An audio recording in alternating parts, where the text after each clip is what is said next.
दिवस अमर झाला भारतीय इतिहासात। तो दिवस अमर झाला। 15 ऑगस्टला आपला भारत देश स्वतंत्र झाला। 15 ऑगस्टला आपला भारत देश स्वतंत्र झाला। सन्माननीय व्यासपीठावरील मान्यवर, वंदनीय गुरुजन वर्ग व माझ्या प्रिय देशबांधवांनो, आज 15 ऑगस्ट आपला भारताचा राष्ट्रीय सण आहे। 15 ऑगस्ट आपला भारताचा स्वातंत्र्य दिन आपण मोठ्या उत्साहाने साजरा करतो। हा दिवस भारतीयांसाठी आनंदाचा, अभिमानाचा व सन्मानाचा दिवस आहे। 15 ऑगस्ट 1947 रोजी आपला भारत देश इंग्रजांच्या गुलामगिरीतून मुक्त झाला। आपल्या भारत देशाला मुक्तता सहजासहजी मिळाली नाही। त्यासाठी प्रखर क्रांतिकारकांनी, स्वातंत्र्य सैनिकांनी आपल्या प्राणांची आहुती दिली। महात्मा गांधी, भगतसिंग, राजगुरू, सुखदेव अशा अनेक क्रांतिकारकांनी, स्वातंत्र्य सैनिकांनी आपले प्राणपणास लावले। आज आपण मुक्तपणे श्वास घेतोय ते सर्व श्रेय या देशपुत्राचे आहे।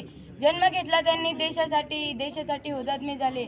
जन्म घेतला त्यांनी देशासाठी हुतात्मे झाले। नमन आहे त्या शूरवीरांना, ज्यांनी भारत मातेला इंग्रजांच्या गुलामगिरीतून मुक्त केले, ज्यांनी भारत मातेला इंग्रजांच्या